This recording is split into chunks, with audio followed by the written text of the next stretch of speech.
gentlemen, what is going on? My name is djanonzt. This is T-Unit. We're back with WWE Champions, the 6-Star Experience. And we got Farooq, the Acolytes here.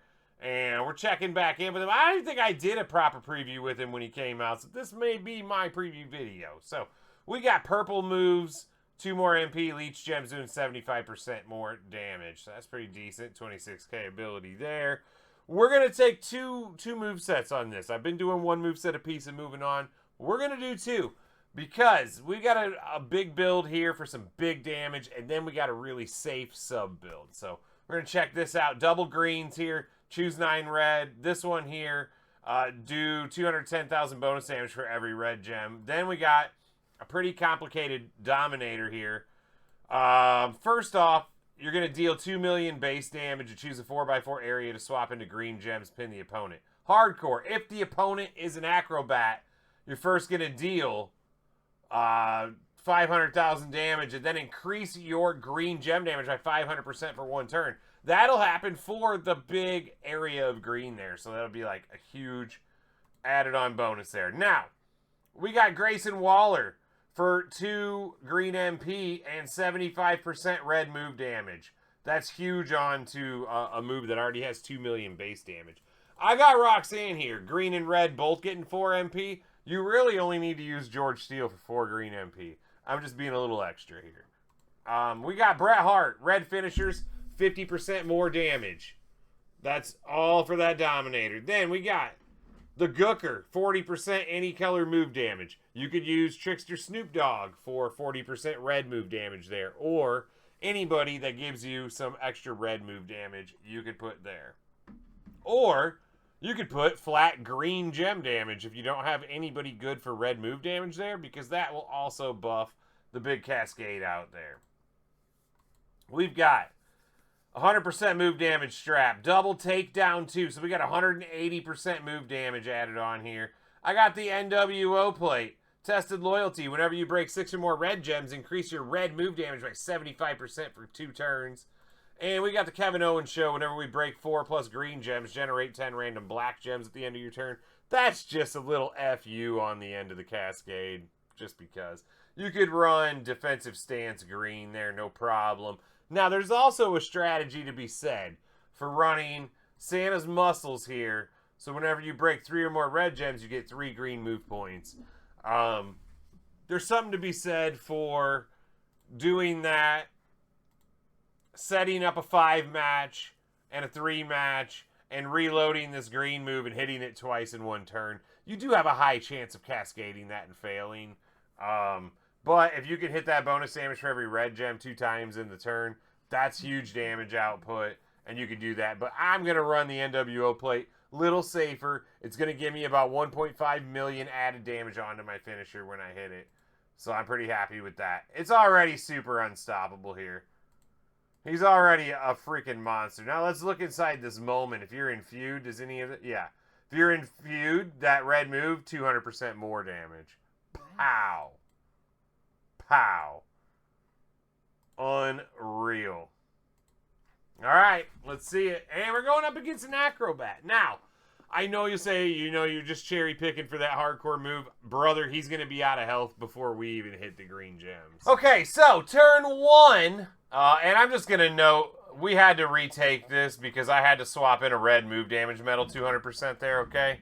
Yeah, so anyways, finisher right now base is doing 1.2, is that 1.2 mil? 716405. No, that's 12 mil. That's 12 million right there. Now, we got bonus damage for every red gem. We're going to do that. It's not very many red gems here. Not very many red gems here. Now we're going to choose 9 to make into red. To activate the NWO plate, we need to break 6 red here. We'll do that, and then we'll just spread a couple red gems out at the bottom because you need red gems for that bonus damage on the other move. Now, after doing that, we've got, after the NWO plate activates, we're up to 13 mil here. 13 million damage, plus he's an acrobat, so we'd get the 500% gem damage boost. And then we would choose a 4x4 area to swap into green gems. So absolutely a huge finish. Even if he's not an acrobat and we don't get the hardcore bonus, you're still doing 13 million move damage here, plus a 4x4 area into green gems. So let's just get into it. You already know it's that bop, though. You already know. You already know. There. Does it really matter where you place those? It does. It does. It's good practice. It's good practice. And oh, the little cascader there, because we put the KO show, and he's gone. He's out of here. Now, he does have another build. There's a super sub build with 2 subs. I'm a sucker for subs. We're going to get out here, build the sucker up, and show you what that's all about. Okay, we got a sub build. I told you we got one here. Now, we got a 6-charge red that's going to choose a 3x2 area of black. We got 2 black subs. One's 8, one's 7. We're generating 24 and 20 random sub gems. We got row breaks, column breaks. They do decent damage. Let's just take a look at the entourage. I left Roxanne on here, but all you need is a +4 red. You could use Sting, you could use Butch, you could use Roxanne. You're good to go. I use Santa Hogan for 1 MP. If you can't get 1 MP out of your Santa Hogan, you're going to have to use a second red MP trainer here to get this red on turn 1. Or tour perks, but we're probably talking about feud. So we need to get to 6. I can use 4 from Roxanne, 1 from Santa Hogan, 1 for my turn. That's 6. Like I said, this could be Sting or Butch, doesn't matter. Then I got Ali in here for 100% sub damage. You could use the whatever black subs +3 turns on this would be the same amount of damage as Ali. So you don't have to use the rare one. I'm just putting it on there because it looks cool. Okay. And we got Rocky Johnson for 50% black sub damage and an extra turn. If you have Logan Paul, you could use him instead of Santa Hogan, and you could take Ali out, put the second MP trainer in, and you're still rocking pretty good. But we're at 1.2 million for 4 turns here and 1 million for 4 turns on the other one. I didn't really do nothing with the strap. This is about sub damage now. You could run double vitality with this build and just have a bunch of extra health. Doesn't really matter. Your bread and butter with this build is just hitting the subs repeatedly.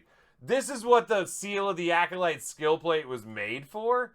So he does leave behind a bunch of gems here, right?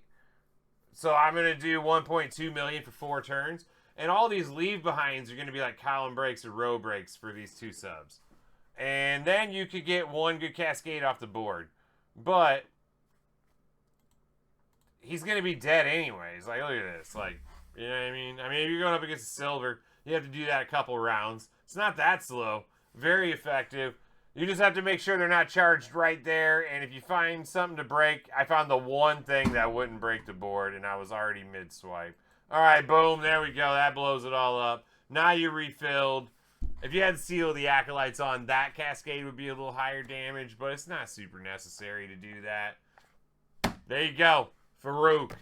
Acolytes. A fucking killer, man. He is a killer.